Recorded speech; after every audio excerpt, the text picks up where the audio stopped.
Fortunately, actually, because it makes the things easier, almost all partial differential equations that we can encounter in finance are linear, we're going to use another color, linear and second order. That's why we are going to center analysis here on second order linear partial differential equations. And any linear second order partial differential equation that the function that depends on two independent variables here, we're calling x and t, we're going to call it the u function, can be written in this way, this general way here. So a is it's going to be a function actually, times the partial derivative of u, second order partial derivative of u with respect to time, plus 2 times b. It's a way of writing actually. Second order partial second order derivative of u with respect to x and time, plus c times second order partial derivative of u with respect to time, plus some function which depends on x, time, the first partial derivative of u with respect to time, and the partial derivative of u with respect to x, where this function here, these two partial derivatives are linear. So this is the general way of writing second order linear partial derivative. Second order, you can see here you have second order derivatives. These are the three different possibilities we can have, just combining the x and time partial derivatives in order to have the second order derivatives, and they are linear. You can see that there are no, the square of these derivatives doesn't appear anywhere.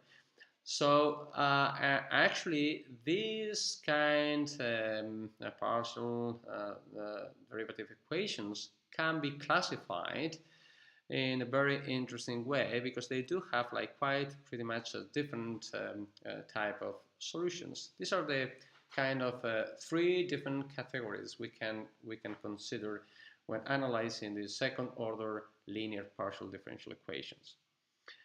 These are the three cases we can have. The b squared minus a times c is to be greater than 0, where b, a, c are the previously defined functions. In this case, we are going to call the partial derivative equation, we call hyperbolic. And one case of this hyperbolic is the wave equation, the wave or advection equation, or advection equation, and this is the wave equation. Okay, and actually we are going to work a lot on this equation to analyze the numerical methods that can be used in order to solve this equation. So one is the hyperbolic category, or hyperbolic partial differential equations, and one example of that will be the wave equation. The other case is that b squared minus a times c is equal to 0. In this case, the partial differential equations that satisfy this condition, they are called parabolic equation. And an example of this are the heat or diffusion equation. This equation we have seen before. This is the heat or diffusion equation, where here above this wave or advection equation, that's a constant. This c is a constant, and here d will be like a constant. That actually it can also be a function of x and time in general, but the simplest case, of course, will be like when this d constant d is a constant. And actually, it's very important to mention that the Black-Scholes equation itself, it's a parabolic equation. But actually, just changing some variables, it can also have some advection, some components of the advection equations. That's why for us it would be very interesting to analyze in great detail these two cases. And the third and final case is when b squared minus a times c is lower than 0. In this case, the partial differential equations, they are called elliptic equation, but as they are not related to finance, I will not analyze them here, but just have in mind that one case of that is the Laplace equation, and this is the one example of the elliptic partial differential equation. But as I said before, as our main aim will be to analyze in detail the Black-Scholes equations, and these equations have both components of diffusion, advection. So we will analyze in detail in the following chapters. We'll analyze in detail these two types of equations. So just as a first step, in order to have an idea what kind of different solutions these two equations, the simplest versions of these two equations they have, just consider one particular case here. That's what we're going to do. So as we have said, there are different categories, and actually the solution for each type of equation, for each type of category, differs drastically from one from the other. And we are just considering here, we're going to consider here just one example. And in this example, we're going to consider, in all the cases here, the same initial condition. So let's consider that we do have the same initial condition, which is this one. Okay, I'm going to plot here the initial condition. As you can see, it is like a Gaussian, so it will be like something like that. I'm going to use like this color for plotting the initial condition. Here we have a Gaussian. Of course, we are plotting here the u as a function of x in this case. So that would be the initial condition.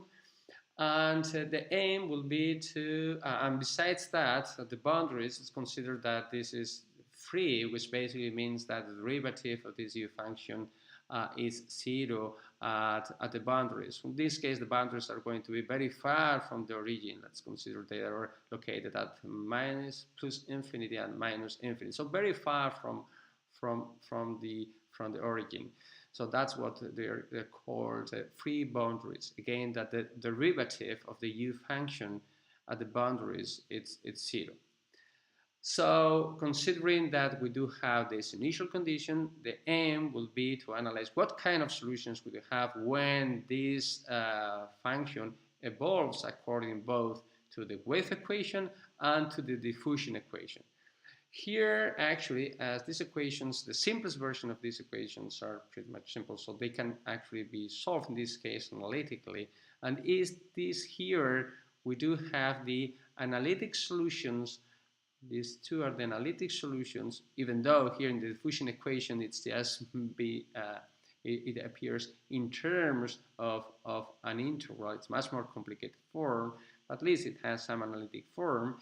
So here we have the two analytic functions solutions. As you can see, they are the analytic form of these solutions for each equation. They are pretty different, and actually the form is very different as well. And here we are just plotting this u function as a function of x, as a function of time. There are three-dimensional plots here, and we are doing the same here for the diffusion equation, which is based on this equation here. So you can see that also the plots for both are pretty different. So the initial condition, which basically means the function u at t0 is the one here. This is the Gaussian we do have. The Gaussian we do have as a function of x, and that the same will be here. This is the Gaussian we do have at t equals 0 as a function of x. But then, as the time goes on, as the time evolves, you can see that the evolution of these two are different. For example, it would be interesting to see what kind of solution do we have, or what's the solution. Even though we do have the plots, the three-dimensional plots here, it may be interesting to make a two-dimensional plot and see what kind of solution do we have, for example, when it's at some certain time, for example, that we can choose certain time here, for example. In order to do that, yes, we have to cut this function here with a plane. We can cut with a plane here, located at this specific time we have chosen, and just plot the two-dimensional figure for u. As you can see, and if you're doing that, the solution will be something similar to this one. So the thing will be displaced, in this case is displaced in the positive direction to the the x, and actually the displacement will be c times t if we are making the cat, or where t is the chosen specific time. So the displacement here will be c times t. Well, c therefore is a kind of velocity of the wave. But you can see that here the form of the wave is actually the same as the initial one. So in the wave equation, there is no distortion of the initial shape of the u function. The only thing what happens in the wave equation is that the initial wave will have just displaces. So this is the kind of solution we do have for the wave equation, which is actually very different different from the kind of solution we do have for the diffusion equation, because here in the diffusion equation we don't have any displacement. So the kind of solution we do have will be pretty much different. Let's try to plot it here. So first you can see that this peak, the maximum is located at in the center, so there's no displacement at all. But what happens here, it decays, the maximum here decays and broadens. Let's make something like that. So that would be like a kind of solution at a specific time, let's say at a specific time here. So again, in order to see that, basically what you have to do is cut this three-dimensional plot with the plane located at this specific time, and the solution we do have is something like that at the specific times. You can see here the maximum is still at the center, but basically you can see that it broadens because it diffuses. This is the maximum that initially is located here, is always will be there, but diffuses on the side, so making it more smoother, So that's why it's called diffusion equation, because the differences get more diffused as the time goes by. So this is just the idea of having this example here is in order to show you the differences that it raises between the wave equation and the diffusion equation. But these features are also are typical features for our wave equation and diffusion equation. So basically, in the case of the wave equation, we do have, remember that the initial shape, it does not distort, basically displaces like a wave. Goes on one side, in this case it goes to the right side of the x-axis, but could go also to the left side to the x-axis, but without any distortion of the initial form of the wave. And in the case of the diffusion equation, we do have that there is no displacement. However, we have that the peaks or the maximum get smoother and it smoothens, so it gets diffuses. Because of diffusion, you have that the peaks get smoother, and but without any displacement of the initial function.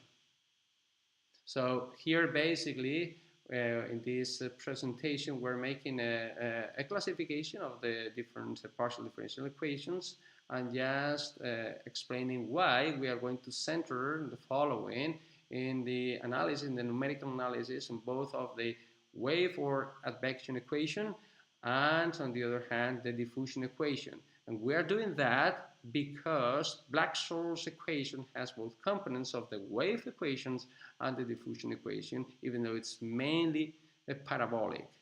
That's why the diffusion equation is going to be the main important in order to analyze the Black-Scholes equation.